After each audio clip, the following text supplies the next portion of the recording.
welcome Dr. Mark Rudin. He's going to be our speaker. And also thank this month's sponsors, who are Chip Cole and Bill Ralston, for helping us out. And to give you a little bit of background on Dr. Rudin, he is president of Texas A&M University-Commerce. Before that, he actually got his bachelor's and master's and a PhD in medicinal chemistry with concentration in health physics from Purdue University. And he's taught and led in a number of universities. He's been to,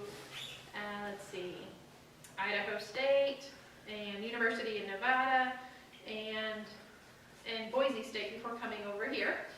So we're really glad he's here. And he's going to be talking about strategic marketing, I think. And so without further ado, I'll turn it over to Dr. Rudin. Okay, thank you very much. Thanks, Susan. Good morning. Good afternoon, I guess. Sorry. Good afternoon. Thank you so much for coming out. Susan, when I first came here, Susan and I were talking about, the effects of COVID, and we're trying to hold events on campus, and we're trying to do our best, and students sometimes like it, sometimes they don't like it. So I told her, if one person shows up, we're plowing ahead on this presentation. So I really appreciate you all taking some time out and learning a little bit about what's going on at the university. I never want to miss an opportunity to spread the good word about who we are and who we want to be, and so forth. So I'll try to keep my remarks as brief as possible, and then open up for any questions you may have, and we can just go from there. So I've been at the job for like 2 years now, a little bit over 2 years, and one thing I want, as a new guy coming in, you start all these different initiatives and so forth, but I don't want it lost upon people of what a great university that is. Okay, and it's built on the shoulders of great people before me and before other folks at the university. There's, even if we're out in commerce, it's a nationally recognized university. There's publications that are put out there that talk and rank universities and so forth. One of the most notable ones is U.S. News and World Reports. Okay, this comes out annually, and they evaluate various universities, or a lot of universities, public universities, regional universities, on a number of different criteria of enrollment and retention and scholarships and financial aid and all that kind of stuff. And the way they do it is it just may take me a second to set it up. But what they do is they break it into two primary categories: national universities, okay? And then those that don't make the national university list, they break it off into regional universities, and they rank them, okay? So it's pretty prestigious to find yourself in this national university discussion. And what U.S. News and World does in this ranking is that they prioritize, they give a number one ranking, they go 1 to 200, okay? And they say these are the top 200 schools in the nation, okay? And then for the remaining 150, 160 or so, they say, but these are also great universities too. But they don't rank them, they just kind of alphabetize them and get to about 360, 70 schools, something like that. Well, A&M Commerce made the list of a nationally recognized university in U.S. News and World Report. Okay? And there's only 4 universities within the A&M system that rose to that level like we did: College Station, Corpus Christi, Kingsville, and of course Commerce. And that is something we wear proudly on our chest and on our sleeve, saying that we are a nationally recognized university. Other universities within the system, other universities within Texas are also ranked, but they're kind of ranked in these more regional universities. So that's kind of a feather in our cap.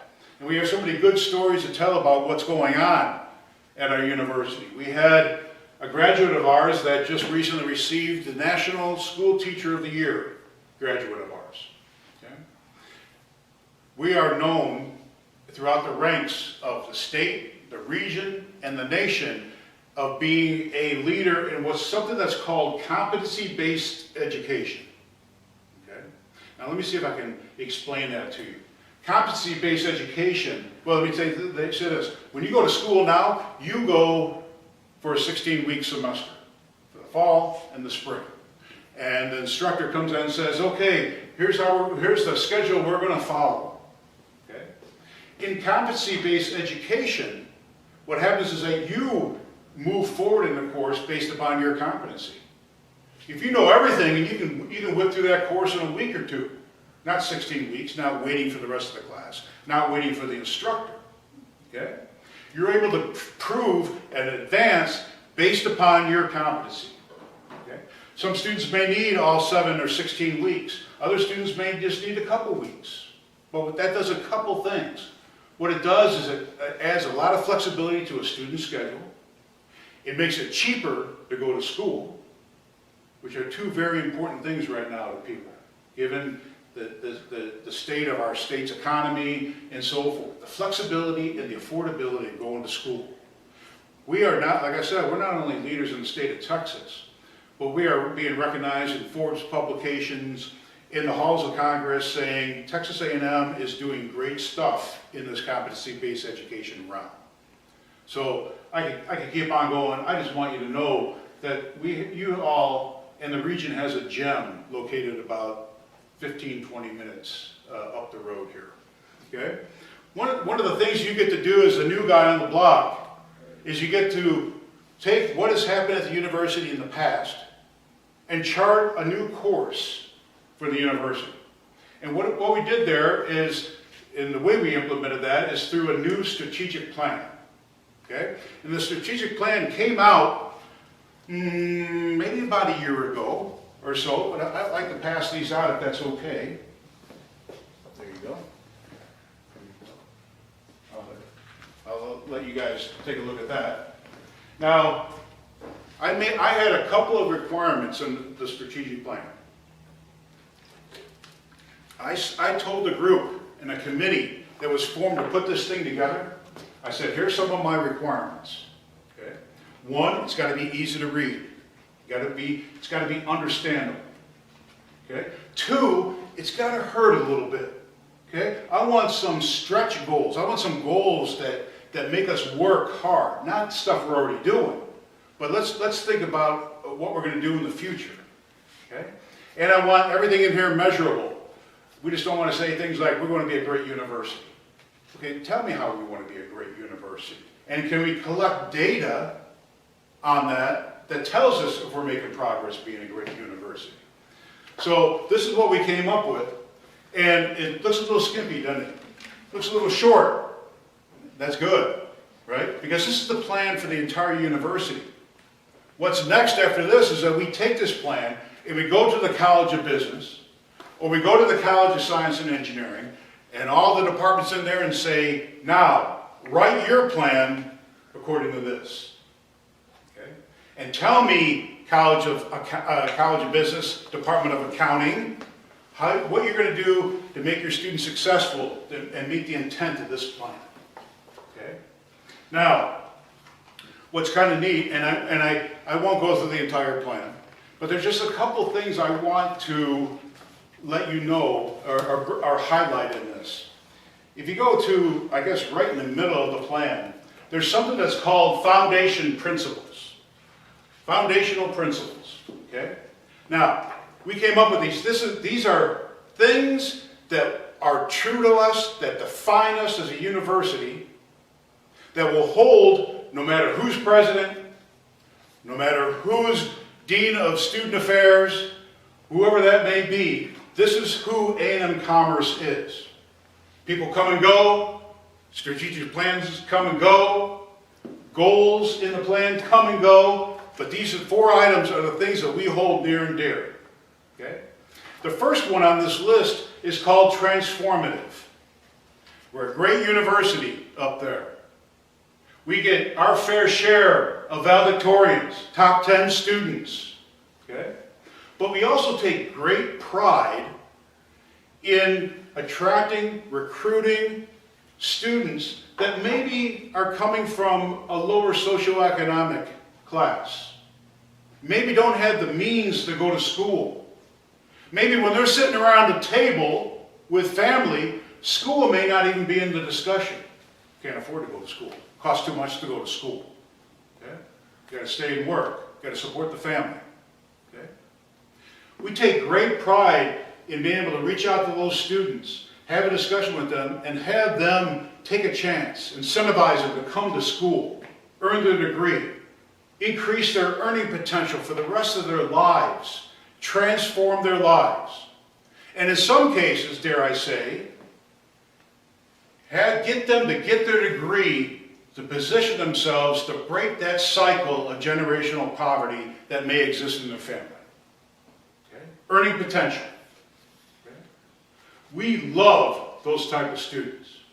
We're affordable, but we focus. We want to be an institution that transforms people's lives. Okay? We hold that near and dear. Okay? The second one is innovative. The second foundational principle is innovative. Higher ed, colleges and universities, they sometimes we're just kind of stuck in our ways. Okay? Sometimes we don't think out of the box. We don't think about new ways of doing things. Okay? We're not going to be like that. Commerce is not going to be like that. We're going to test and do things. Okay? We're going to try things, and sometimes things won't work. And you think about it, that may not make sense in an academic institution. Because think about school. Pass, fail. Okay? Do well and you'll pass. Something doesn't work or you fail, you get an F. Okay? I don't want to be haphazard and just do anything that makes sense, but I want to take chances. I want to experiment with things. Okay? I'll give you one example. We have a new program at our university that is set up to teach students that want to start their own business, economic development, want to start their own business, to help them start their own business. Okay? But get this, it's not taught. It's not taught in the College of Business. It's not taught as a class at the university. It's kind of an extracurricular activity like band would be, right? We want to take students who we think have great ideas for their own businesses across all disciplines, art, music, nursing, computer science, business, whatever it may be, and surround them with other people that have started their own business. Reach out to Innovation First. Reach out to L3 Harris. Reach out to some of these industry people that are entrepreneurs, that have started their own business, and let them mentor these students. This has been going on for a year. We call this thing Venture College. Okay? And we have probably 24 students in this program right now. We already have a couple companies that have started up. One of the companies and this is on the front of my mind, on top of my mind because I just came across this. A shipment came in. We have a student that has developed a new technology to clean athletic gloves. Okay, so when you're a wide receiver in football or you're a golfer, sometimes when you have gloves on and they get dirty or they get whatever, you throw them out. This guy's developing a technology to clean those things. Okay? And he's getting revenue, he's ordering supplies, he's running a business. Okay? And the interesting thing is, you would think, hey, you're going to measure success in this Venture College initiative by how many companies you start up. But that's not the case. Success is measured by the skills these students learn by doing that. Okay? We found out through this process at my previous institution where I did this initially, this Venture College thing, that these companies that came in and helped mentor the students, they love the students. They see themselves in the students. They say, and I asked them, hey, do you like this guy's idea? I said, no, I hate the idea, but I like the guy. Okay? I want you to come work for me. We had people, industry, plucking these people out of our program. And I was like, great, go, right? They like this idea and see themselves in the students. I can't ask for a better success than that. So something that other schools don't do is something we do, this Venture College thing. Let's always think out of the box, okay? Thirdly, inclusive, okay? Diversity and inclusion is a big thing right now in higher ed. It's a big thing in society. It's a divisive thing in our society, right? I'm interested in how do we create a safe, healthy, academically excellent, inclusive culture and environment on campus, so every kid, every student is set up to be successful. That's what I want. And I think sometimes when you talk about diversity and inclusion, everyone jumps immediately to race. It's all about race. That's not what I'm saying at all. I'm interested in how do we take kids that, regardless of veteran status, regardless of gender, regardless of disability, how do we make you graduate from A&M Commerce and set you up? You know, we just had a Zoom call, a Zoom panel at the university where our disability office brought 3 students in suffering from some kind of had some kind of challenge. And this one gentleman, this one student, was suffering or had a condition, was on the autism spectrum. And he was able to tell his story. People were able to ask him questions. And you think, oh boy, how's this kid going to be successful? This kid is brilliant. This kid right now, as we learned, has already put his application in and is expecting to get an internship with NASA as a sophomore from A&M Commerce. He's overcome his challenges. He continues to work on his challenges. The university has a disability office that helps him negotiate. College is hard enough. When you have additional challenges, it becomes so much harder. How do you create an office and how do you create a situation where you continue to move this kid forward to realize his dreams? You know, a colleague of mine, John Humphreys, who's the provost, the vice president for academic affairs, he's in charge of everything academically at the university. He taught this student in his class. And he said, this kid is going to be brilliant. You put information in front of him, he's going to be a great accountant, a great underwriter, whatever that may be, he's going to be successful. And we should do everything in our power to set that kid up for success. Okay? So inclusion, an inclusive campus, is extremely important to us. And then the fourth item is sustainability. Sustainable. How do we create a sustainable campus? Okay? And that's primarily financial. I got a lot of crazy ideas. They haven't even heard half of them yet up in Commerce. Okay? But we're not going to break, I told you, I'm not afraid of risk. I'm not afraid of moving forward. I'm not afraid of trying things. But I'm not going to be reckless and be a poor steward of the public's money in doing so. We're going to be smart and strategic and not break the bank to do that. Okay?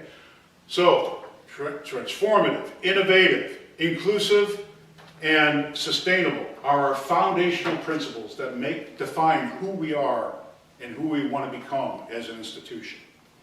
Now, I won't go through all the goals, but we have 5 goals that are set out for the university. We have to figure out ways to measure and how we're doing, how successful we are, and so forth. The first goal is near and dear to me. Near and dear to me. Student preparedness. Okay? In my academic career, we were talking about economic development. And I would venture to say that it's a little bit of workforce development. Okay? My job before coming to A&M Commerce, I was a VP, Vice President for Research and Economic Development at another institution. So I was in charge of all the research going on at the university, but I was also in charge of this economic development piece, workforce development piece. Okay? Let me tell you a little bit what my job was, and it was extremely simple. I was the guy that would go out to industry and have a discussion with industry saying, hey, you need accountants, or you need biologists, or you need engineers. Tell me what skills you need in each of those areas. What skills do you need in our graduates? I understand that we're going to produce the best technically sound biologist or the best technically sound accountant. But what other skills do you want them to have to be successful in your workplace? What will set them apart from the rest of the competition trying to get jobs? Okay? Take that information from that dialogue with industry, bring it back to campus, and have a sit down with our faculty saying, hey, I'm hearing loud and clear from these school districts that they want our teachers to have better classroom management. They want our teachers to have better communication skills with parents and other stakeholders. Okay? Additional skills they need to be taught in the classroom. Okay? That sets them apart. I'd also do the same thing for professional schools. We have a lot of students that go on to vet school, physical therapy school, medical school, and so forth. We have to understand what their requirements are. Okay? So, student preparedness. We got 4 years, hopefully no more than that. We love our students, but we want them in and out of there in 4 years. It costs too much money when you don't do that. Okay? We love you, but we want you in here and out of here. After that 4 years, we've got 4 years at a shot to produce the best well-rounded graduate we can. And that's our #1 goal at the university. Okay? There's also elevating research and transforming business operations and so forth. But the other goal I want to drill down a little bit more on is aligning with the community. Okay?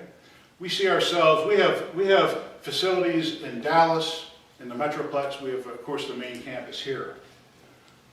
We have a tremendous amount of expertise at our university. You know, we were talking about economic development, right? Here's my working definition of economic development. Leveraging the assets of the university for the social, cultural, economic benefit of the region. Okay? I want us to be able to tell everyone in Greenville, Hunt County, state of Texas, we're open for business. How do we help you? How do we help you? Okay?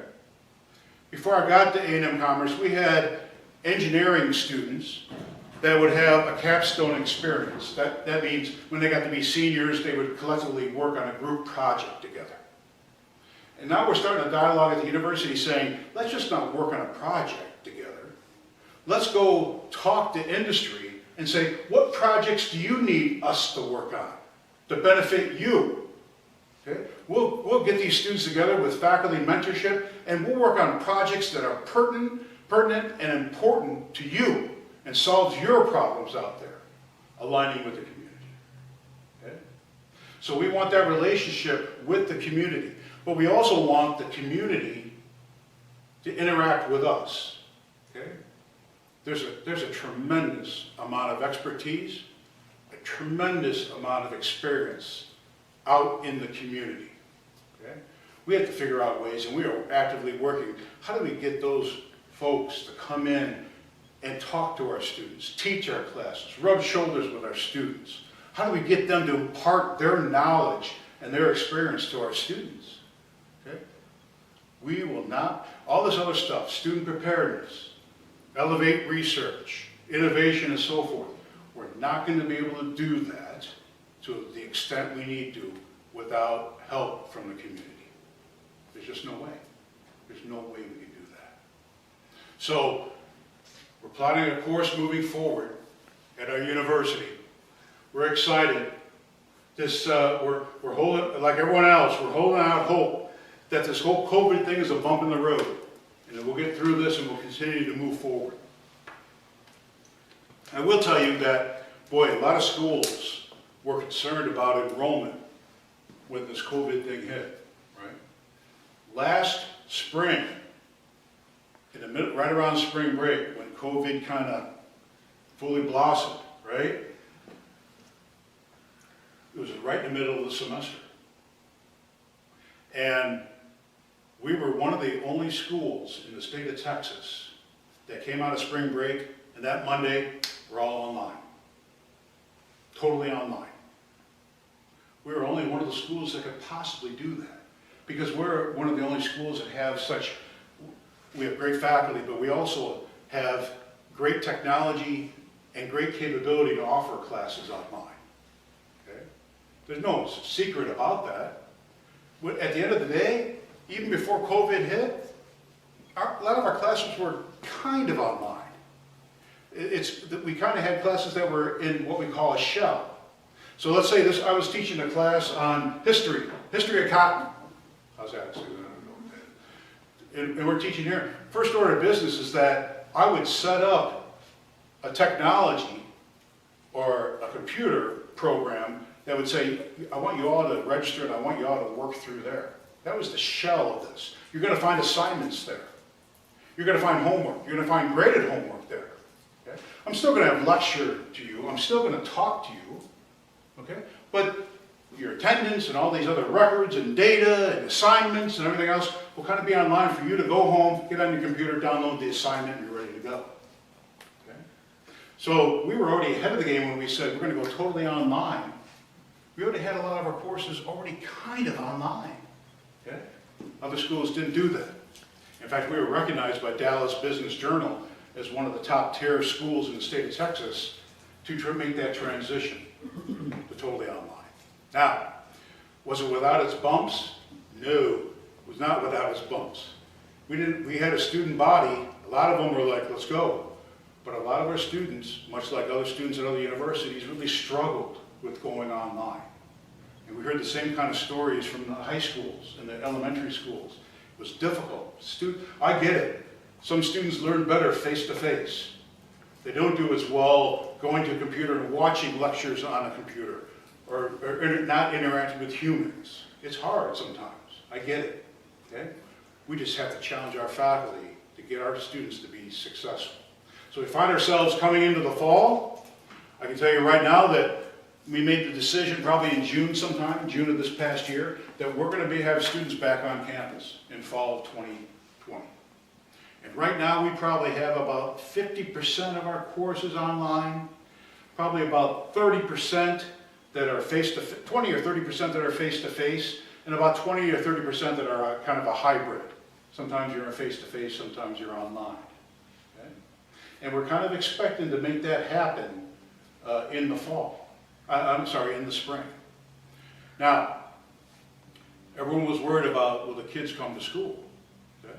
And I can tell you right now that A&M Commerce is down probably overall about 100 students than we were at this time last year, in the fall of 2019. Okay? So now we're at about 11,700, 800, something like that. Okay? I'll take that. When you look at other schools that dropped hundreds, or not dropped, but are down in enrollment by hundreds of students. And I'll tell you where it hit us the most. Our graduate numbers were up. Our graduate student numbers were up. Where we took the biggest hit was our incoming freshmen. We heard from freshmen, I'm not ready to go to school. We heard from moms and dads of the incoming freshmen, I'm not ready to send them to school. Let's see what happens in the spring, are kind of some of the things we were hearing about, right? And so we were down about 300 incoming freshmen than we were in fall of 19. So we got to figure out a way to reach back out to those students and incentivize them and convince them that it is indeed safe to come to A&M Commerce and go to school this coming spring. You know, right now we have, if you look at the data, and I'll wrap it up here, I don't want to take up all your time because I'd love to hear anything you all have to say. We currently have 64, if I look at the data today, 64 cases, 64 people in isolation due to COVID. That's on campus, off campus, and so forth. The interesting thing though is 52 of those 64 are in a stage right now just simply waiting for a negative test. They're not symptomatic, they're ready to get out of isolation, just waiting on a negative test to get them out. So at the end of the day, 64 minus 52, we got about 12 active cases, really, of COVID on campus, of a campus of 11,700 plus. And there's probably 2 or 3 staff members in there. I got to knock on this wood, because I'll take that any day, too, compared to what we see. We took so many precautions. Again, at the end of the day, what did I say earlier? We're a campus that's committed to create a safe, healthy, inclusive, academically excellent campus so students can achieve their dreams. That safe and healthy is job one during this COVID. So, thank you very much for your time.